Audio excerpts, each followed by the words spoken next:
Hello again, wonderful followers. It's the 11th of June. I'm excited because Malta is on the horizon. I can't wait to get there. I'm going to talk about things we need to have with us in Malta, whether we pack or buy them there. Before I do, thank you. I'm still getting messages on my inbox from concerned followers. Yes, I've lost quite a bit of weight, about 34 kilo now, 70 something pound, I'm told, in the old scale. No, I'm not ill. Thank God, touch wood. No, I'm not dying. Yes, this is all planned. Thank you. I feel wonderful. I'm off all my medication. I feel great. Can't wait to get to Malta. 35 kilo less than what I came back last time. Listen, what are things we need to have with us in Malta? A lot of people are messaging me saying I'm packing, I'm buying my last minute things. What do I need? Here is what I've got, not negotiable, to have with me every time, every day when I'm in Malta. First of all, I want paracetamol. Over here we call it Panadol. Why? Well, I'll tell you why. I might spend a few extra hours in the sun, getting a bit of a sunstroke headache. Panadol fixes it up. I may be feeling a little bit of an ear infection or something coming on. Panadol. I may have had a bit of a dodgy meal or maybe overindulged in something. Panadol always makes me feel better, even if I've maybe stretched my back or something, jumping into the beautiful sea from the rocks. Bit of Panadol doesn't hurt. Having said that, we always have a supply of antibiotics. Our doctor gives us a prescription before we go. Now, why would they do that? Well, we've known our doctor for years. He's wonderful. He's got the faith in us that we can self-diagnose when an ear infection or a throat infection or even a chest infection is coming on. It just saves time and effort having to go to a doctor, getting a script or going to a pharmacy. We take a supply with us. And if you're going to be in Malta for anything longer than 3 or 4 weeks with a family, in and out of the sea, sleeping under air conditioners, in hotels, restaurants, the odds are someone is going to come out with an ear, throat, or chest infection. We always carry antibiotics with us. The other thing that is a not negotiable, it is always in my beach bag, in my backpack, is a bottle of Stingos or Sting cream, whatever you want to call it, because jellyfish are there all summer. I've only had one brush in all these years and all these visits. I've only had one brush with a jellyfish, got me slightly on my wrist, put the cream on, didn't think twice about it. I remember once at Schlendy, I was there with Ian and the girls were eating, they were hungry. Brenda and our friends, Paula, and Ian and I looked at the sea, we could see jellyfish. But we were dying for a swim, it was like 38 degrees. I said, you know what, bugger it, we're swimming. We went in, we dodged the jellyfish, we went in, we had our masks, it was all good. And then I remember looking up at a massive school who's coming out towards me. And I write, Ian, we're out of here. And I got out and there was a gentleman there. He was dark. He was from India or actually, I think it was Pakistan. No, he was from Nepal. That's right. Because I asked him.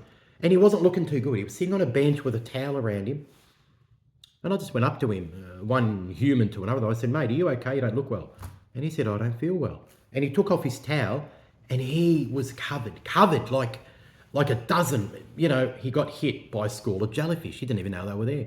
So it was really good to be able to ring Brenda, who was a couple of minutes away getting a burger.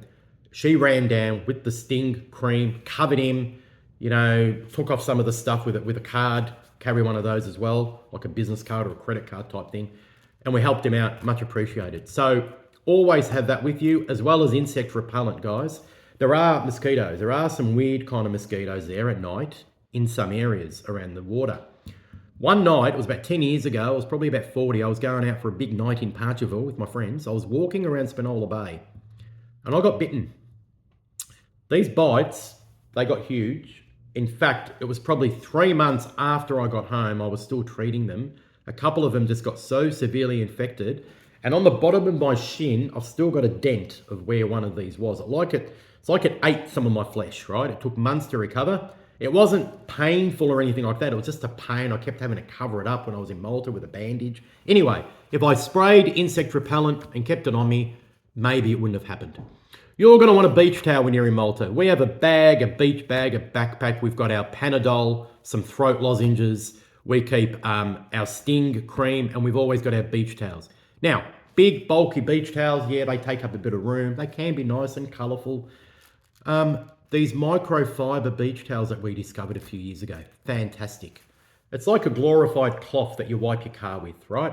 You can buy them anywhere. We bought ours in Malta. There is a department store there, everything sporting, called Decathlon. beach toys, gear, stuff for little kids and toddlers, beach towels, snorkels, and so on. They're a microfiber. They fold flat. They take about 1/4 of the space of your big beach towel, and they are super absorbent. You touch them and they just absorb everything. And more importantly, they dry within minutes. So they're really, really good. I highly recommend them. If you're in Malta, you can get them from Decathlon, as well as many, many other things. I'm always carrying a snorkel everywhere I go in Malta. We all know how wonderful the beaches are. Whether I'm at a sandy beach or a rocky beach, the sandy beaches have all got rocky headlands on the side of Adira, the side of Paradise Bay, Jnana Bay. There are rocks. 90% of the beauty of the sea is beneath the surface. And you're going to miss it all if you don't spend some time snorkeling. And it is magnificent. You don't need to worry about sharks in Malta. The only thing you need to watch out for is jellyfish. But you can always ask the locals and you can tell which way the wind is blowing if the jellyfish are going to blow in or blow out. Okay? So we always carry snorkels. I've got those big face ones that we bought off the internet. The other thing I like to have is a fin or flippers. Flippers. In the old days, we used to have flippers. You can get sort of shortish ones, not the massive long 1.5 meter ones that the divers use.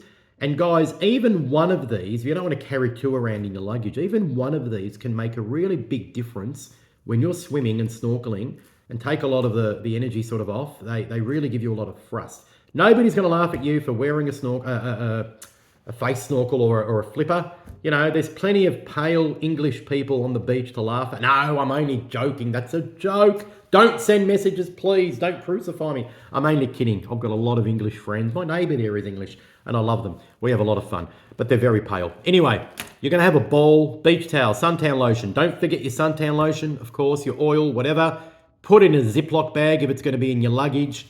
35,000 feet. Some of these things don't act very well. You don't want to open up your luggage and find that something's exploded. That probably covers everything I had to say. Have a wonderful, wonderful day. If you want to add anything to the list in the comments here, please let us know. Talk to you soon. Have a wonderful day.